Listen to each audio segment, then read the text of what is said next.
This is the second time I've started this video. Tried it with the YouTube app. I didn't like exactly how I was doing it, so I'm going to redo all this. But I'm going to go ahead and let you know that I have out here doing a little bit of work on the C10 today. And one thing I was going to do is, over the last week actually, my map sensor came in. And I was getting ready to take it off or put it on, but the first one thing I had to do was, let me get this out of this package. Just set this down here on my lap. Don't have my little stand out here that I bought.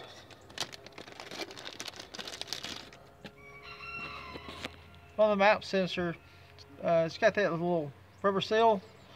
The one that was on it, this piece and a little bit of that plastic was all that's left. This top section was completely broke off and gone, and that happened prior to me actually purchasing the engine, so I already know about that.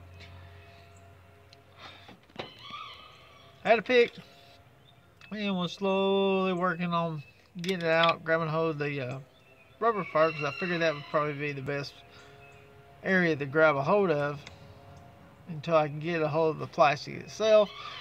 Well, just as it was turning and about to come out, it, I guess, scratched enough where it just fell completely into the intake. So now it's stuck into the intake. And during the processing, doing this video, the first time, I have come to find out that I'm going to have to replace several coils.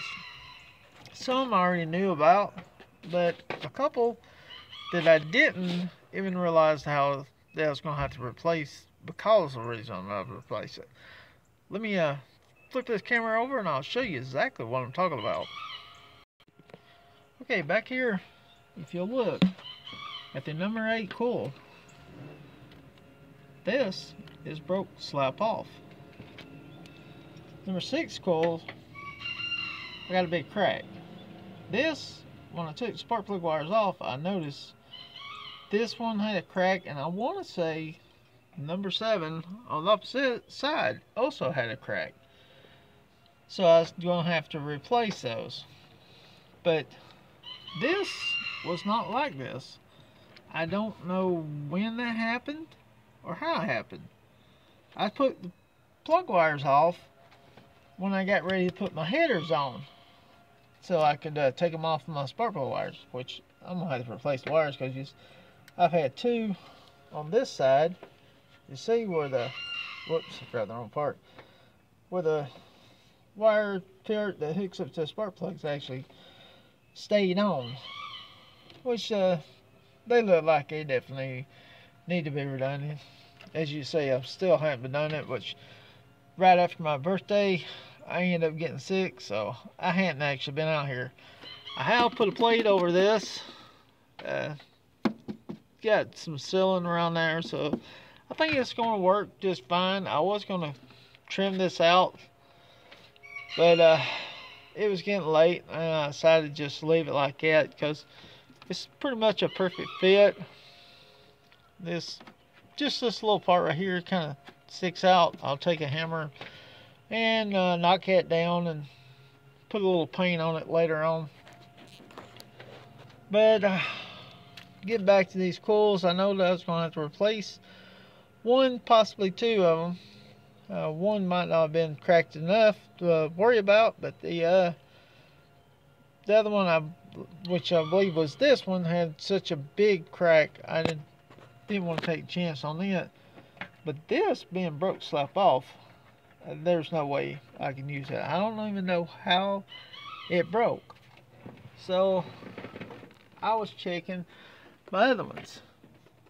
This number 1's good. If you look up here at number 3, the bottom of it is cracked. Let's see if I can get a better view. So that one's got to be replaced. That might have been the one I seen instead of number 7.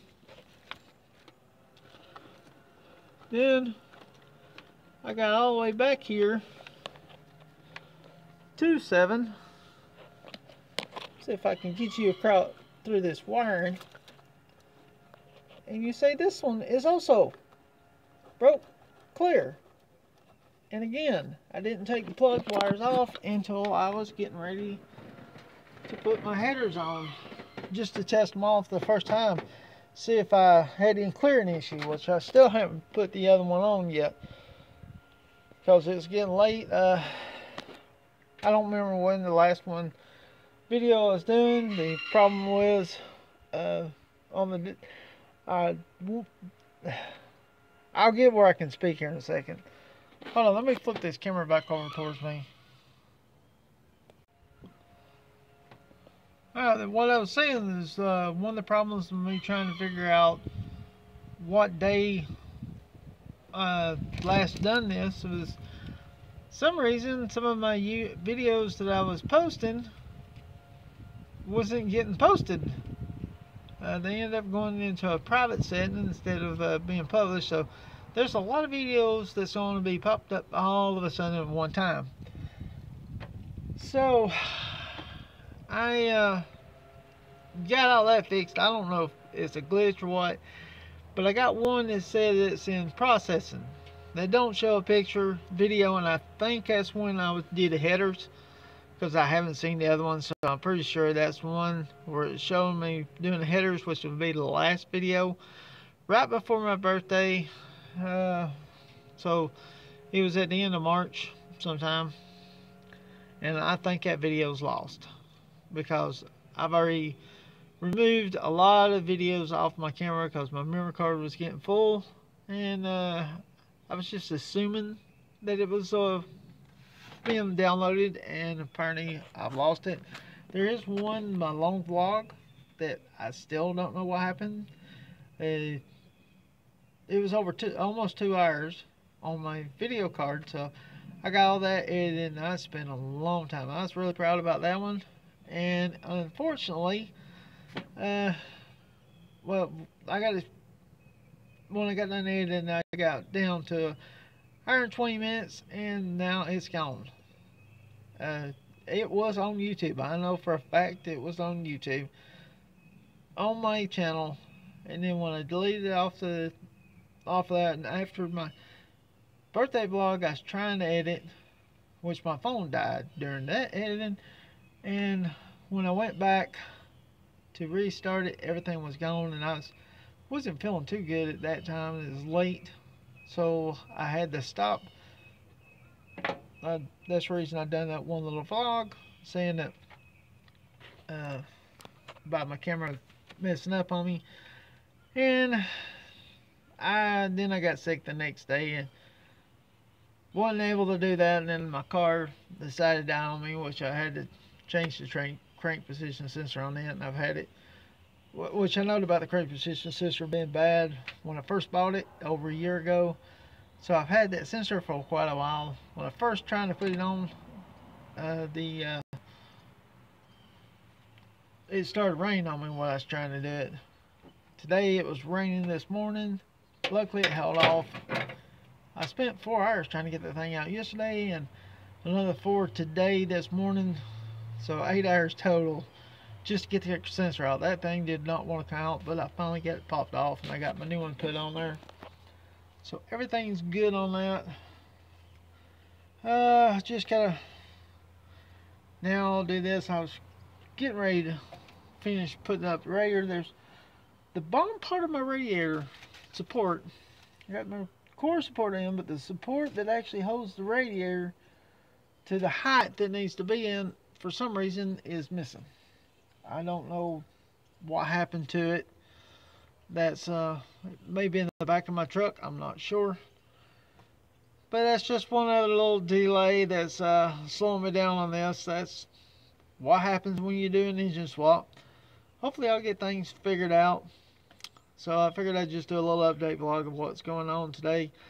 So hopefully you enjoyed this. Don't forget to like, comment, subscribe, and I'll see y'all in the next video.